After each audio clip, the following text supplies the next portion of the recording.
नमस्कार बुलेटिन को स्वागत करछि मु सुजित कुमार। देखि नेबा आज ताजा खबर। सारा देश में श्रमिक संगठन मान पक्षर दि जाइथिला भारत बंद डाकरा। यार प्रभाव कटक से सेभली व्यापक भाव देखा देई नथिले मध्य यात्री मानक उपरे यार सीधासळख प्रभाव पड़िथिला। बस चलाचल कम थिबारु अनेक यात्री गंतव्य स्थल को पहुंची पारि नथिबा अभियोग करथिले। भारत बंद डाकरा को नहीं आगकू संगठन माने आंदोलन व्यापक करिवार चेतावनी देइथिले। सरकार एथिरे केउ भली पदक्षेप नेबे ताहा उपरे रहिछि समस्तक नजर। बंदर प्रभाव रे किए निज घर को फेरी पारुनी तो किए बुलिबा को आसी पिकनिक स्पॉट को न जाई पारी हंतसंत हेउछि। ये हेउछि श्रमिक संगठन मानक पक्षरु दिया जाइथिबा भारत बंद डाकरार कटक रे प्रभाव। सकाळ सकाळ भारत बंद लागि कटक नेताजी बस टर्मिनाल रे एहार प्रभाव देखिबा को मिलिछि। टर्मिनाल भितर को सकाळ आसुथिबा बस मानक संख्या कम रहिथिला। यात्रीको संख्या मध्य कम रहिथिबा देखिबा को मिलिथिला। नाइट कोच रे आसीथिबा किछि यात्री निज गंतव्य स्थल को जीवा पई अपेक्षा करी रहिथिले। कटक नेताजी बस टर्मिनाल रे प्रत्येक दिन शह शह यात्री भिड़ और बस मानक लंबा लाइन लगी थाए। से स्थान आज पूरा खाँ खाँ आसलु आम सो बॉम्बे रु आइलु आ काली मोर ऑपरेशन ला एई परियन से डेट कैंसिल हो आज केतले पहुंची ठीक नहीं। तापर आम 2 मास आगु टिकट काटलुनी आम जानिथिलु ना बंद होली 4 दिन हला आम जानू जे बंद आ किछ करी होबनी। डॉक्टर संग कथा आई सब कथा आलु होइरा हेनु कोन भाबी हो किछ भाबियार नहीं हो बंद कर देन ताकर किछ पुरन थिबो समस्या थिबो सेति सरकार मानव दरकार ना समान हरण तो आम भी हरण आम आसिल 9टा रे 9टा में बसु बसी मो कोन करी आम घर भी एते पैसा नहीं कि आम 5000 6000 दे कि माने बुकिंग करी जाई परिबो नाही सेति पैसा मु आसी बॉम्बे रे आसी मु जानत ने बड़ा गाड़ी बंद हो बोली अचानक गाड़ी तो सुनी जे गाड़ी स्ट्राइक अछि एटी एटी आसी 7:30 टाइम गाड़ी आज नगला 8:10 लगला कटक रे एटी आसी देखला बस नहीं ए बस में बस जाग पचार से कुछ संजय चानबो कि कोई छटा चानबो कि कोई हेई भी न पारे बस चलछि हम खाइलो जाता सो 3 दिन गाधे भी नदी देला काली गाधेनो आज भी गाधेनो हम जानि न जानते ना टिकट कंफर्म टिकट कैंसिल करबे हम आस परिबो एते लंबा भी हम चालू गाड़ी आस परिबो असुविधा फैमिली लगेज किनि जाबे चालू गाड़ी आस पे से में चलले हम एकदम पूरा तो बंद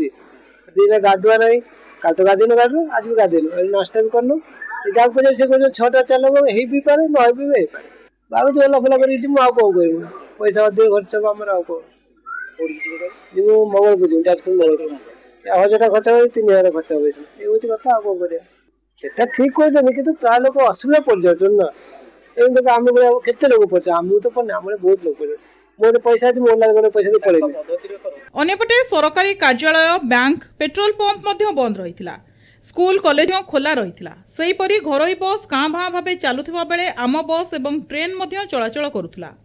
बड़ बड़ शॉपिंग मॉल बंद थिला हेले अन्य दुकान बजार खोला रहिथिबार देखिबाकू मिलिथिला। प्रत्येक छक बजार रे व्यापक पुलिस मुतयन होइतिबा देखिबाकू मिलिथिला। अपरपक्षरे ट्रेड संगठन माने जिलापालको कार्यालय सम्मुखरे प्रतिवाद सभा करी विक्षोभ प्रदर्शन करथिले। केंद्र सरकार को मनमुखी शासन एवं निष्पत्ति विरुद्ध रे आज समग्र भारतवर्ष रे बंद डाकरा देइथिला यूनियन।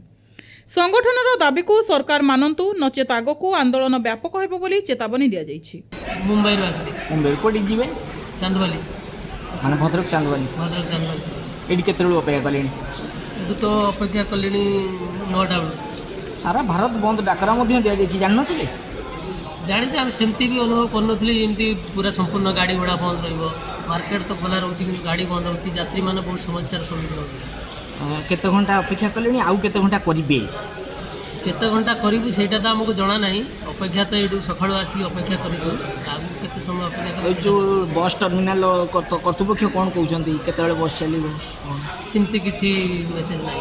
ये जो घटना घटुची विचार आम कौन दे पारू ये सब भूल एमाने यात्री मैंने हैरान होती थोर मेडिकल केस रोची इमरजेंसी केस रोची गाड़ी गुड़ा बंद कर द्वारा लोक मान बेसी समस्या सृष्टि होती आसी 12 घंटा दीर्घ 12 घंटा हो बंद आज प्रथम आम राज्यवासी को शुभेच्छा जनाऊँ स्वागत जनाऊँ कृतज्ञता जनाऊँ आज बंद कल को सर्वोत्त भाव सफल कर आपण तार प्रतिफलन कटक सहर में देखिपे ए 10टी केंद्रीय ट्रेड यूनियन एसोसिएशन एमानकर मिलित डाकरारे आज बंद डाकरा दिखाई साधारण धर्मघट 4टी श्रम कोड को बातिल करवा पूर्व भली श्रम आईन को पुनर्बार लागू करिबा, कृषक मानक पई सर्वनिम्न सहायक मूल्य निश्चित करिबा, ताको आईन सम्मत करिबा, स्कीम वर्कर अंगनवाड़ी आशा पाचिका एमानकु स्थायी करिबा, सरकारी कर्मचारी मान्यता दबा, खाली पड़िथिबा समस्त सरकारी पदवी पूर्ण करिबा, ठिका व्यवस्था को संपूर्ण उच्छेद करी केवल स्थायी भित्तिक नियुक्ति दबा, ये होची आमर दाबी, ये मुख्य दाबी। ए दाबी रे आज सारा भारत बंद होईची। आमे आशा करूचु एवं आमे केंद्र सरकार को निकट रे दाबी करूचु जे तुरंत आपण कांथेरे लोक जोटा लिखिदेले आपण पढ़ी नियंतु। आपण जदि श्रमिक मानकर दाबी लोकंकर दाबी पूरण न करती ताहले आपण मानक पई विपदर घंटी बाजिला बोली आपण धरि नियंतु। आज जो सर्वभारतीय धर्मघट केंद्रीय श्रमिक संगठन संयुक्त किसान मोर्चा एवं बहु स्वाधीन फेडरेशन ये आंदोलन सहित अछंती एवं देश रे एवं ओडिशा रे बहु राजनैतिक दल मध्य ये आंदोलन को समर्थन देइचंती एवं जनसाधारण को अखुंड समर्थन देइचंती।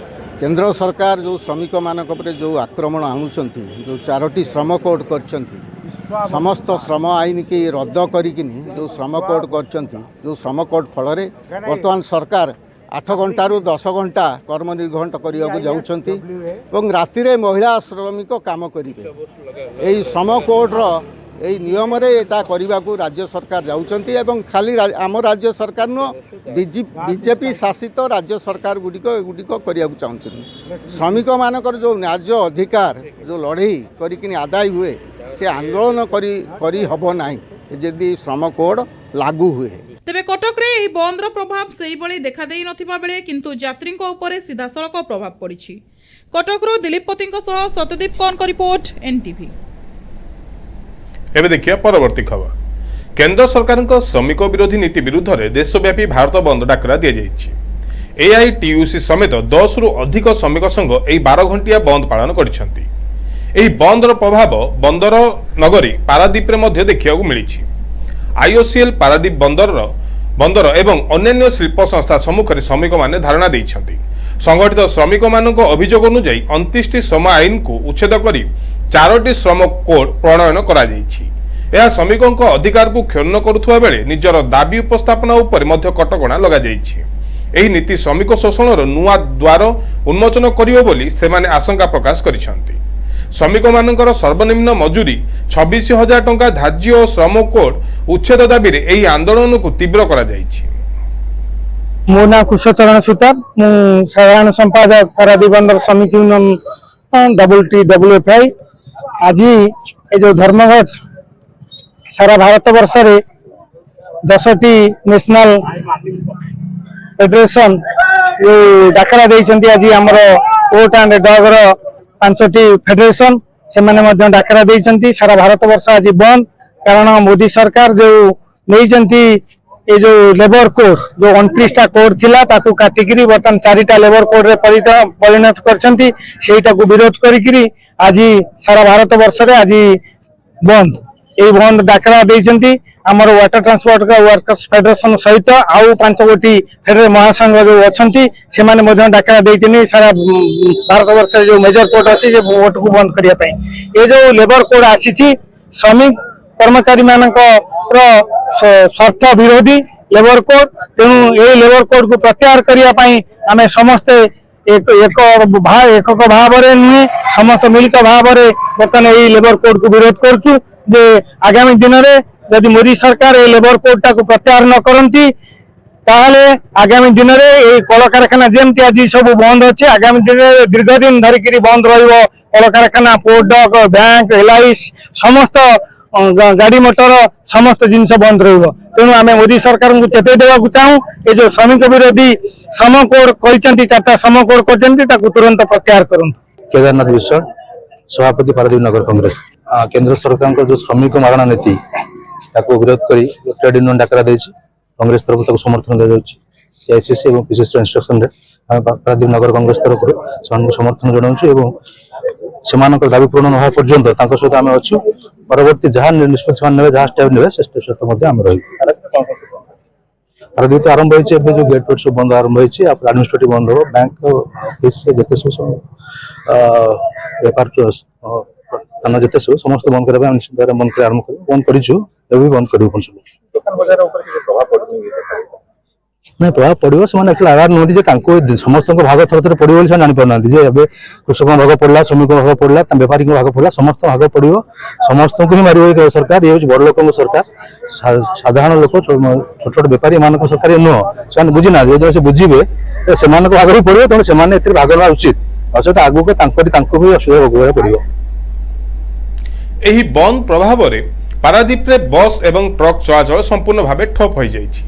ଏହି ଆନ୍ଦୋଳନକୁ କଂଗ୍ରେସ ଦଳ ମଧ୍ୟ ସମର୍ଥନ ଜଣାଇଛି। ପାରାଦୀପ ବନ୍ଦରର ସମସ୍ତ ପ୍ରବେଶ ପଥ ସମ୍ମୁଖରେ ବିକ୍ଷୋଭ ଓ ଧାରଣା ପ୍ରଦର୍ଶନ କରାଯାଇଛି। ପାରାଦୀପରୁ ଦୀପକ ବାରିଙ୍କ ରିପୋର୍ଟ, ଏନ୍ଟିଭି। ଏସ୍ସିବି ମେଡିକାଲ ଆଇସିୟୁରେ ରୋଗୀ ତଳେ ପଡ଼ିଯିବା ଘଟଣାକୁ ନିନ୍ଦା କରିଛି କଂଗ୍ରେସ। ଏନେଇ ଆଜି ମେଡିକାଲ ଅଧୀକ୍ଷକଙ୍କ ଉଦ୍ଦେଶ୍ୟରେ ଏକ ଦାବିପତ୍ର ପ୍ରଦାନ କରାଯାଇଛି। କଂଗ୍ରେସ ନେତା ସୁରେଶ ମହାପାତ୍ରଙ୍କ ନେତୃତ୍ୱରେ କର୍ମୀ ଓ ନେତାମାନେ ଦାବିପତ୍ର ଦେବାକୁ ଯାଇଥିବା ସମୟରେ ଅଧ୍ୟକ୍ଷ ନଥିବା ଦେଖିବାକୁ ପାଇଥିଲେ। କଂଗ୍ରେସ ନେତାମାନେ କହିଛନ୍ତି ଯେ ଏସ୍ସିବି ମେଡିକାଲକୁ ଏମ୍ସ ପ୍ଲସ୍ କରିବା ପାଇଁ ଡିଣ୍ଡିମ ପିଟୁଥିବା ବେଳେ ଆଇସିୟୁରେ ରୋଗୀମାନେ ତଳେ ପଡ଼ିଯାଉଛନ୍ତି। ଆଇସିୟୁ ଭଳି ସ୍ଥାନରେ କୌଣସି ଡାକ୍ତର ଏବଂ କର୍ମଚାରୀମାନେ କିଭଳି ଦାୟିତ୍ୱହୀନ ହେଲେ ସେ ନେଇ ପ୍ରଶ୍ନ ଉଠାଉଛନ୍ତି। ମୁଖ୍ୟମନ୍ତ୍ରୀଙ୍କ ପତ୍ନୀ ମେଡିକାଲରେ ବିଭିନ୍ନ ପ୍ରକାର ସୁବିଧା ପାଉଥିବା ବେଳେ ଜଣେ ସାଧାରଣ ରୋଗୀଟିଏ ଚିକିତ୍ସା ପାଇଁ ହନ୍ତସନ୍ତ ହେଉଛନ୍ତି। ଏତେ ବଡ଼ ଘଟଣାକୁ ଯେତେ ଚପାଇବାକୁ ଉଦ୍ୟମ କରାଗଲେ ମଧ୍ୟ ତାହା ପଦାରେ ପଡ଼ିଯାଇଛି ବୋଲି କଂଗ୍ରେସ କହିଛି। ଆମେ ଆଜି ଆସିଥିଲୁ ନ୍ୟାୟ ମାଗିବା ପାଇଁ। ନ୍ୟାୟ କଣ ପାଇଁ? ଆଇସିୟୁ ରେ ଯୋଉ ଅନ୍ୟାୟ ହେଇଛି, ଅଧର୍ମ ହେଇଛି, ତାକୁ ତାର ନ୍ୟାୟର ଲଢେଇରେ ଆମେ ଆସିଥିଲୁ। ଆଉ ସୁରେଶ ଭାଇ ଯେମିତି କହିଲା, କଂଗ୍ରେସ ଦଳ ଗୋଟେ ପ୍ରସ୍ତାବ ରଖିଲା ଆଉ ଦାବି ରଖିଲା, ଗୋଟିଏ ଦାବି, ତାର ବ୍ୟବସ୍ଥା ବଦଳିବା ଦରକାର। ବ୍ୟବସ୍ଥା କଣ? सीसीटीवी लागू, बाहर कैमरा लागू, इंटरनेट अवेलेबल हो, टेक्नोलॉजी शुड बी यूज्ड। यह नुहे कि कैमरा भी जो चली गला खाली फोन भी बैंड हो, ये आउरी लुचेया चेष्टा करछथि। ए पर्दा फास हवा दरकार। ए जो लड़ाई लागी रहिबो, जेतबे व्यवस्था बदली नै सेतबे लड़ाई लागी रहिबो। मेडिकल रे जो अभावनीय घटना घटिछि तार प्रतिवाद रे सुपरटेंडेंट महोदय सहित आलोचना करिया पे आसीथिलु एवं गतकाली मध्य आमे आसीबो बोली सुपरटेंडेंट को अवगत करथिलु। पूरा आमे आमर चिट्ठी देइथिलु, चिट्ठी मध्य से रिसीव करथिले, किंतु दुख परितापर विषय आज जेतबे 12टा बळे आमे समय देतो आसिलु, से नांती से पलायन पंथी हेइछन, से लुचिचंती, से डरी के लुचिचंती। लोकन को सामना करबा पाए तांकर सत्साहस नाही, कारण मेडिकल जा घटुची, जा गणमाध्यम देखाउचंती, ता संपूर्ण भाबरे सत्य घटना ऊपर आधारित। निश्चिंत मेडिकल ऑलरेडी बदनाम हो सारा एससीबी मेडिकल वर्तमान सारा राज्य रे भारत वर्ष रे जो सुनाम अर्जन करथिला ताको एही भलिया केते जण कुचित कदाकार ऑफिसर ये वर्तमान सुपरटेंडेंट अछन तांकर भलिया लोक आको बदनाम करि सारलेनी। तेणु ये हॉस्पिटल बदनाम हो सारे, रोगी वर्तमान भयभीत होउचंती बाहर नर्सिंग होम जाए चिकित्सा हवा पाए। मुख्यमंत्री स्त्री आसुचंती सेतबळे सुपरटेंडेंट आरंभ कर एडीएम जज गेट मोहरे हाजिरा मारुचंती एवं तांकर केमिति उपयुक्त चिकित्सा हबो सेति पे से दायित्व नउचंती। साधारण गोटे रोगी की डाक्टर देखिबा पे जाउ नाहांती। काली पर दिन मध्य हमर स्पेशल ब्रांच हम पिला बुलचंती एठी, जो दिन से थिबे ऑफिस तांको बेकरे हमें गामछा पकेउ छी, तांको पचारिबो उचित जवाब तांको मांगू। तेणु से आज आम फाइनान्स अफसर दाबी पत्र देलु। ए घटना जेपरी पुनर्बार न घटे सेथिपाई आईसीयू भितरे सीसीटीवी लगाइबा सह सार्वजनीन करबाकू दाबी करछन्ती दलर वरिष्ठ नेता सुरेश महापात्र।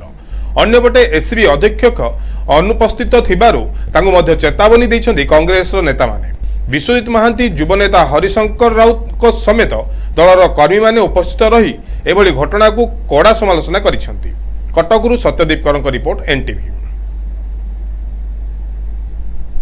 चौद्वार जेलरू गहना गायब घटना दिनकू दिन जटिल हेबारे लागिछि।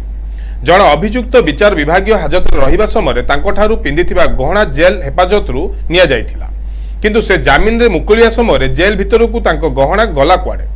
एबे ए नै खोलताड़ आरंभ होइथिबा बेले महिला बंदी जनक तांको गहना पई जेल ठारू थाना पुणी डीसीपी कार्यालय दौड़ी दौड़ी नयंत होई पड़िलेनी। तेबे तांको गहना गला कुआडे ए प्रश्न एबे चौद्वार किंबा कटक रे नुहे सारा राज्य रे व्यापी गलानी।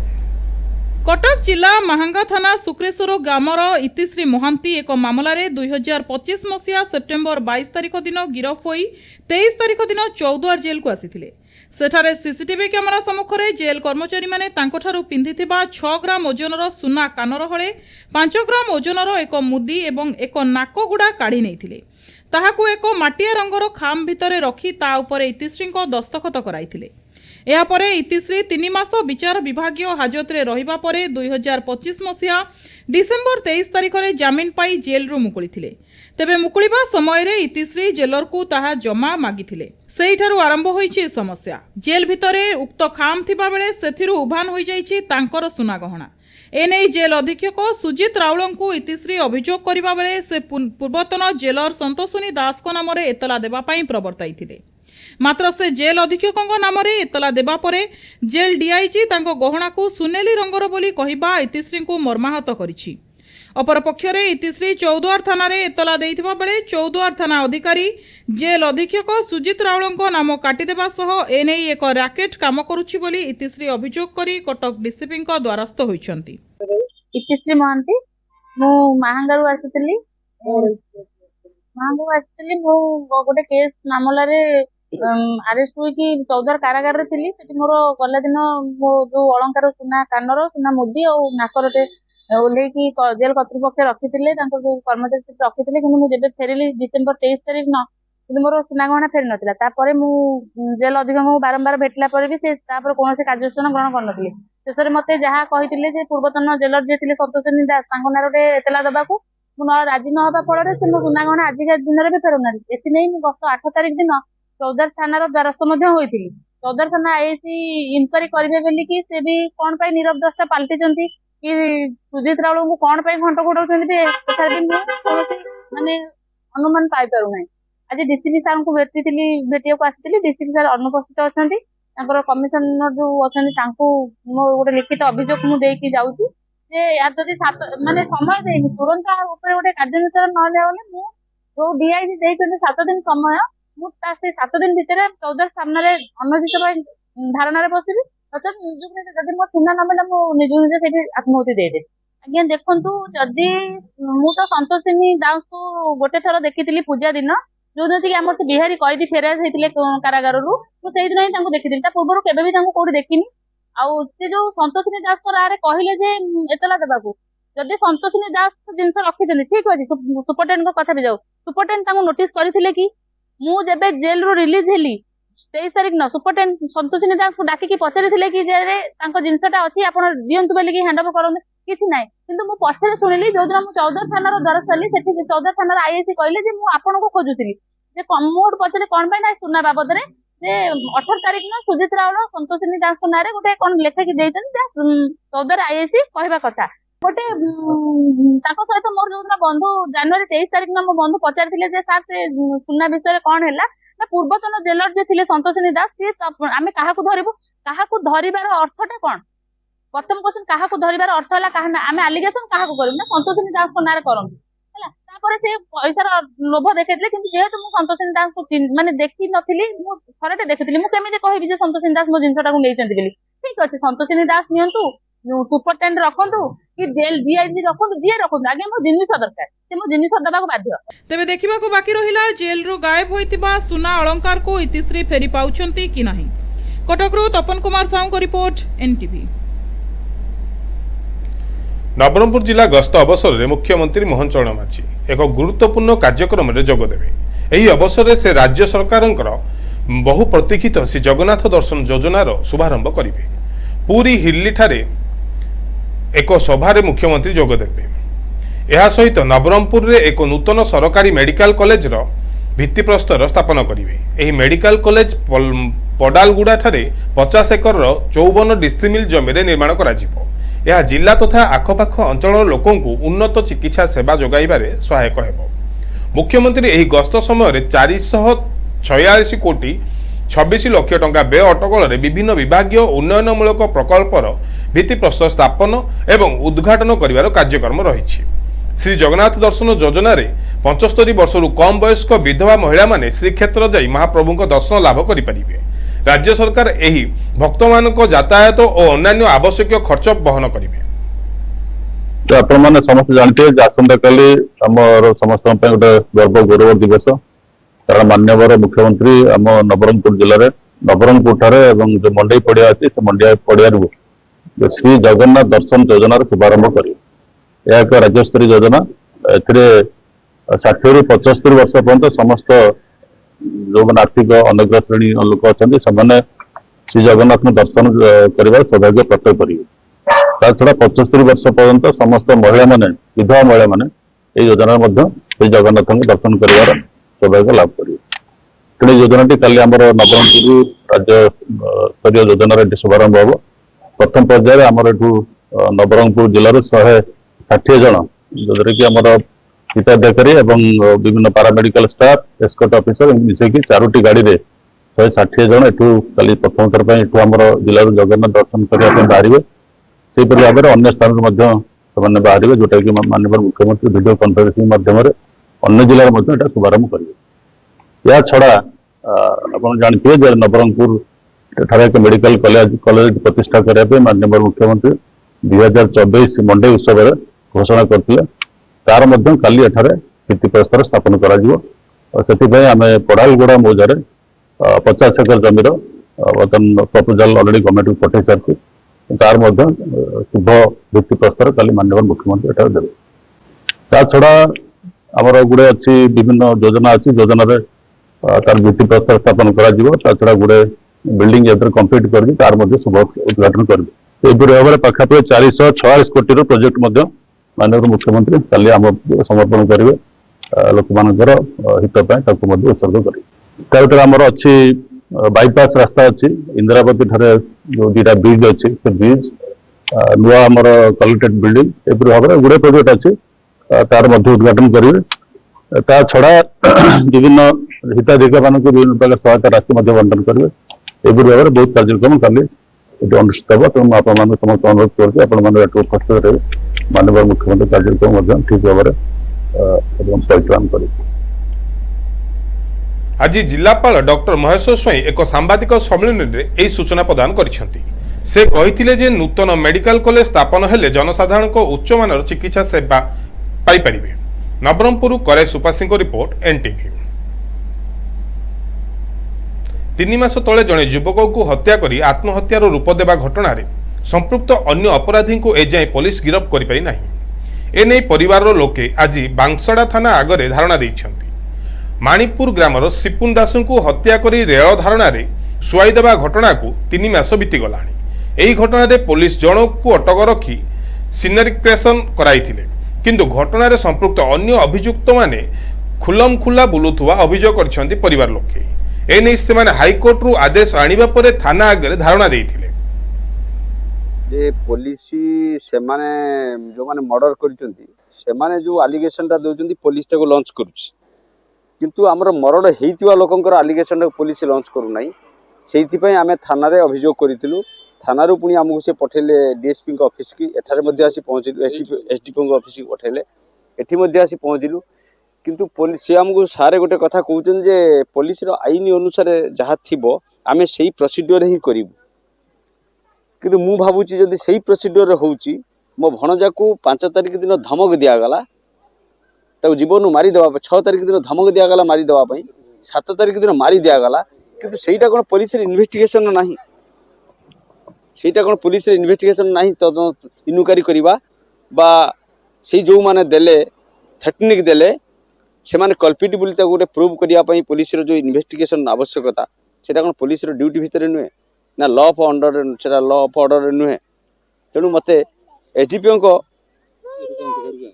ଏସଡିପିଓଙ୍କ ଆଜିକାର ପ୍ରତିଶ୍ରୁତି ବିଷୟରେ ବହୁତ ସସ୍ପେନ୍ସ ଲାଗୁଛି ଯେ ସେ କହିଲେ ହଁ ମୁଁ ଇନଭେଷ୍ଟିଗେସନ କରିବି, କ'ଣ ସମୟ କହିବ ସେ କ'ଣ କରିବେ, ନହେଲେ ୟାର ପରବର୍ତ୍ତୀ ପଦକ୍ଷେପ ମୁଁ 7 ଦିନ ଭିତରେ ମୋ ସମ୍ପୂର୍ଣ୍ଣ ସପରିବାର ଆଣି ଆପଣମାନଙ୍କ ସମ୍ମୁଖରେ ଏଇଠାରେ ଆମରଣ ଅନଶନରେ ବସିବି।